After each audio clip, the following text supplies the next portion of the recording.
monde, bienvenue à une autre capsule de hier à aujourd'hui. Capsule spéciale sur l'ancienne gare de Saint-Georges et sa rue.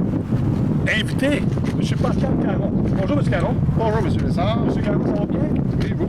Oui, vous demeurez dans quelle rue à Saint-Georges? Dans la 88. Qui était la rue de...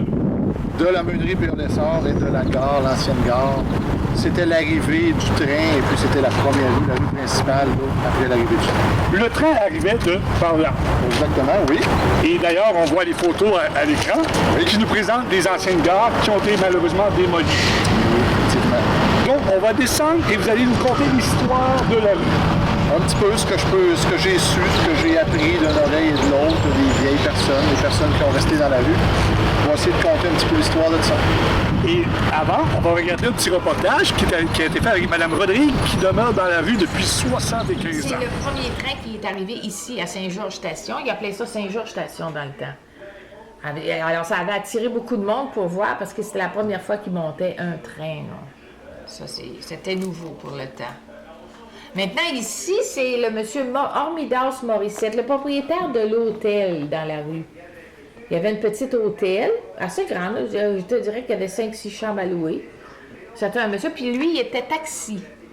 On parle des années 1900, au début 1900. Oui, au début, oui. D'accord. La madame tenait l'hôtel, c'était une cuisinière, puis lui, il était taxi. Alors, il prenait les gens qui arrivaient du train, puis les amenait au village. Après ça, qu'est-ce que j'ai donc? Il me semble que j'avais... J'ai pas d'autre chose dans la photo, là. Là, vous parlez de la rue tout à l'heure. Qu'est-ce que vous disiez sur la rue? Il y avait une chapelle dans la rue ici? Il y avait une petite chapelle, oui, au coin de la rue ici, là, en bas. Il y avait une chapelle, là, que le monsieur avait fait construire à cause de ses enfants qui étaient malades de la tuberculose. Dans le temps, ça courait, là. Okay. Et également, vous parliez lorsque les gens arrivaient ici en train, il y avait un taxi qui les attendait. Oui, le monsieur qui possédait l'hôtel. Lui, il avait un taxi. Quand il attendait le train, il était tout près, là, lui. Oui. Puis le train criait. Puis lui, tout de suite, il montait, là. Puis je pense qu'il y était juste 2 taxis, là. Il y en avait un de la ville, puis il y avait lui. Et vous parlez également des dames de Cumberland. Oui. Dis-moi ça, c'est intéressant hein, comme histoire. C'était deux madames de Cumberland. Ça, je pense que c'était des célibataires, probablement, là. D'un âge certain, là. Eux autres, le vendredi soir, ils arrivaient par le train. Puis là, ils descendaient à pied, ils prenaient pas de taxi. Puis ils montaient en ville à pied. Puis ils passaient la fin de semaine au Grand Hôtel. OK. Voilà. Là, il paraît qu'il y avait bien du fun, là. Ils remontaient le dimanche soir. Puis, toutes les fins de semaine. Puis les autres venaient ici des fois, puis ils ramassaient les voyageurs qui descendaient. Oui. Oui. Et les gens qui arrivaient ici arrivaient soit de Morissette Station ou autre part. Oui. Et ça venait magasiner. Ça venait pour un dentiste, vous disiez? Oui, ils allaient chez le dentiste. Mais dans le temps, les gens ne se faisaient pas ranger les dents. Alors, il y avait mal aux dents. C'était toujours des personnes qui avaient mal aux dents. Là, ils descendaient, puis ils allaient se faire arracher les dents avec le dentiste Thibodeau dans le temps. Là. D'accord. Le dentiste Thibodeau, puis là, ils se faisaient arracher les dents, puis ils remontaient chez eux. Puis là, la job était faite, là. Et vous avez été élevé ici. Vous avez des membres de votre famille qui ont travaillé pour le train. Mon père. Et le nom de votre père? Mon grand-père, Louis Fortin. Et votre grand-père? Napoléon Fortin. Et vous disiez également, vous m'avez dit au téléphone, que vous connaissiez beaucoup d'employés qui travaillaient là. Est-ce que vous avez des noms à nommer de gens qui travaillaient là? Exemple, mon père, il était foreman dans le temps, là. D'accord. Il y avait Albert Poulain qui travaillait pour lui. Il y avait Charles-Auguste Poulain. Il y avait Bisson. Comment il s'appelait donc? Bisson. Il y avait un Bisson. Après ça, il y avait Napoléon Veilleux. Lui, il avait... Mon père, il avait la section Notre-Dame. D'accord. Puis l'autre avait allé jusqu'à Cumberland, là. OK. Puis à la fin, il avait changé parce que cette session-là était beaucoup trop dure. Là. Il y avait beaucoup d'entrées d'animaux, là, de sorties d'animaux, c'est-à-dire des fermiers, beaucoup, là. Oh. Tandis qu'en montant là-bas, il n'y avait pas... c'était tranquille. À la fin, il avait demandé cette place-là. C'est les autres qui ont travaillé là. Après ça, ben l'hiver, ils prenaient un surplus d'hommes pour la neige, pelleter. OK, d'accord. Ils pelletaient le chemin de fer. Et le train s'est arrêté à quelle année, la gare ici? Pourquoi ils ont arrêté ça? Est-ce que vous avez des souvenirs? Ils ont arrêté parce que J'ai pas d'année à vous donner, mais il disait que les gens avaient de plus en plus d'autos. Puis pour aller à Québec, puis Montréal, ben là, ils prenaient leur auto. Là. Il n'y avait plus assez de... C'était pas rentable, là. Et ils ont démoli les anciennes gares aussi parce qu'il y avait trop soit de vandalisme ou de jeunes qui jouaient. C'est dommage parce qu'ils auraient dû la garder. Ils auraient dû faire quelque chose pour la garder, cette gare-là. Parce Le qu'ailleurs, patrimoine. ils les ont gardées, les Pour gares. le patrimoine, c'est vrai, vous marquez un très grand point. Hein? Oui, ça, ils n'auraient pas dû faire ça. Puis le premier gars que j'ai eu connaissance, moi, quand j'étais jeune, c'était M. Côté, Joe Côté. Je le connais. Je me souviens encore de lui, il avait un gros ventre, puis c'était un gros monsieur, là. Puis les enfants, il n'y en a plus à Saint-Georges. Il y en avait un qui restait à Saint-Georges, Gérard Côté, mais décédé. Les autres sont en dehors, je ne sais pas. Okay. Merci beaucoup pour l'information, vous êtes bien gentil. Le train arrivait ici, la gare était pas loin. Le monde descendait dans autrefois, on l'appelait le premier rang le premier rang du fief Sainte-Barbe. C'était la première rue que le monde croisait en arrivant du train à Saint-Georges. Cette rue-là, ensuite, a été la 4e rue dans les années, on parle 70-80. Et puis, ensuite de ça, elle a été changée pour la 93e rue à Saint-Georges, toujours. La maison ici, à ma gauche, c'était l'ancien bureau qui appartenait à la meunerie P.A. Lessard. Donc, cette maison-là a été déménagée à l'endroit où elle est. Elle se situait de l'autre côté, à ma droite, chez P.A. Appartement, qui autrefois était un hôtel. Il y avait des chambres en location. Et puis, comme Mme Rodrigue aussi disait tantôt, bien, le taxi passait ici puis montait à la gare dans cette rue-là. La petite maison jaune en arrière, qui était, au dire de Mme Rodrigue autrefois, le petit dépanneur de la rue. Et cette petite maison blanche en face, qui était la propriété d'un monsieur Fortin, qui a été vendu à un monsieur Roy. Lui, il faisait des balançoires de bois dans les années 60, 70, 80. Puis tous des articles pour l'extérieur, table de pique-nique, des choses comme ça. La petite maison jaune, c'était un dépanneur, autrefois. Petit dépanneur, avec quelques cigarettes, barres chocolat. C'était minime, là. Le monde allait beaucoup là pour jouer aux cartes aussi. Et ça a été un peu plus tard une maison de chambre aussi. La mienne qui est juste à côté, la maison dont j'ai acquis en 2002, excusez. C'est une maison qui était à Jean-Baptiste Veilleux. Autrefois, on parle dans les années 1893 environ. Jean-Baptiste Veilleux était cultivateur et il a vendu la maison dans les années 1930-37 à M. Poulain. Je vous dirai, attends un petit peu voir. Il l'a vendu à M. Réal Poulain et puis lui, c'était un menuisier, M. Poulain. Donc, il a travaillé beaucoup après cette maison-là. C'est une maison qui est très propre et qui était sur un solage de pierre aussi, comme autrefois. Ici, on voit la photo de l'ancien garage dans les années 80, 75-80. Et puis, la photo du garage récent, rénové. Alors, je vous parle un petit peu de la rue, du coin de la 93e rue, ce qu'il y avait autrefois. On sait que cette rue s'appelait le premier rang du fief Sainte-Barbe. Ensuite, elle a pris le nom de la 4e rue. Et dernièrement, la 93e rue dans les années 70. Il y avait aussi dans le coin, 5e avenue, 93e rue, le garage Rodolphe Poulain qui vendait des autos, du gaz et puis de la réparation.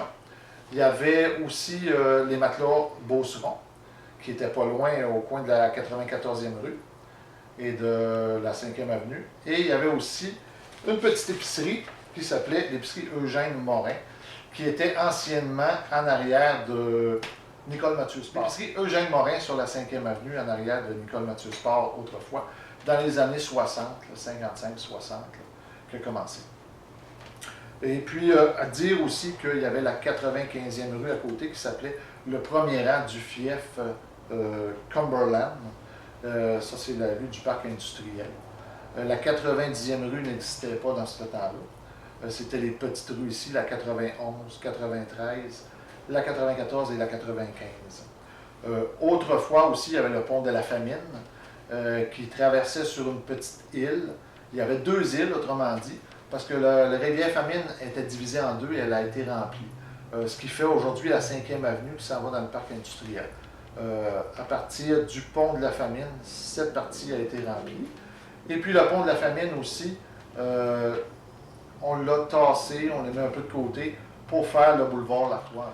Je vous parlais donc du premier chemin, qui est la 5e avenue, qui n'avait pas le boulevard Lacroix dans le temps. Il y avait la terrasse entre les deux ponts du Marais, puis le pont de la Famine. Je vous montre la photo, celle-ci. On voit le monde passer en carriole, en cheval, les moutons dans le champ. C'était vraiment, comme on peut appeler, un marais. Le monde sortait de là, bien des fois, avec les jarrets noirs de l'eau, les beaucerons, les jarrets noirs. C'est une petite partie. Il n'y avait pas de pont dans le temps, donc il traversait vraiment la rivière. Ma deuxième photo.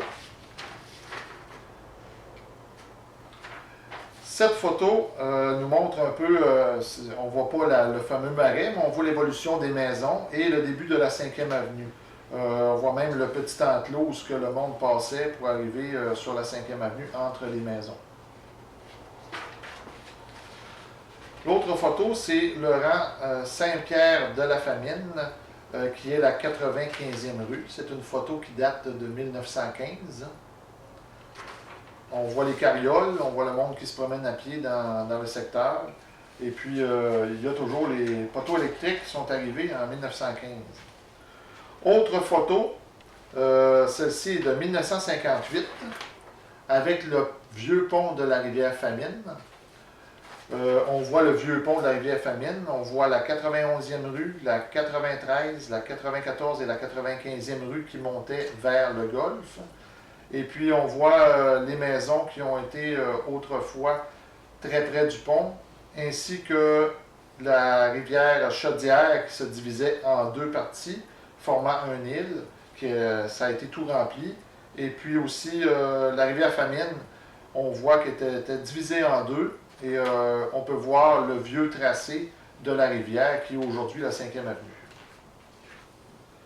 Autre photo, 1965.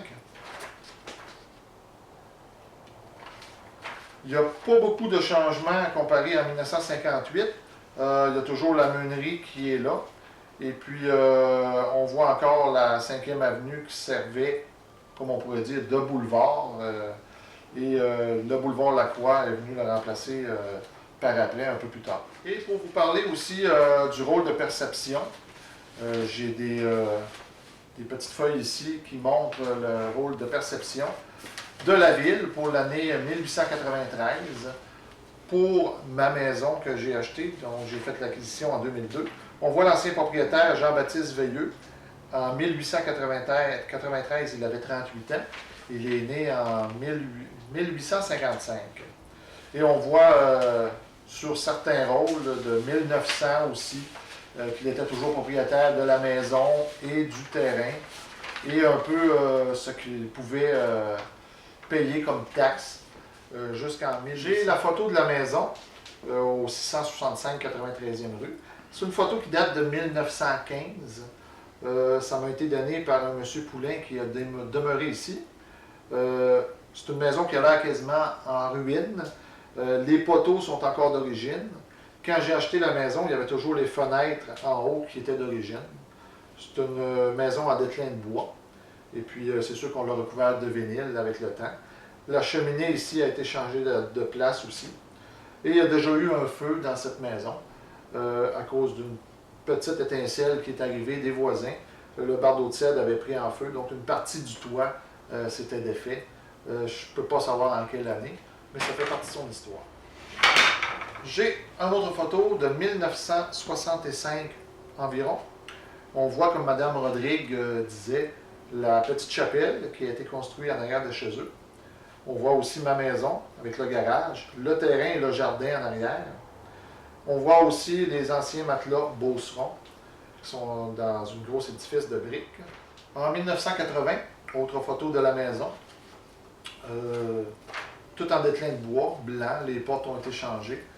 Jean-Baptiste Veilleux serait fier de l'avoir encore en cet état comparé à 1915. Et M. Réal Poulain, lui, l'a très bien entretenu. Donc, c'est une maison qui est très, très droite. Photo du garage dans les années encore 70 à 80. On voit l'ancien entrepôt en arrière qui appartenait à Nicole Mathieu Sport.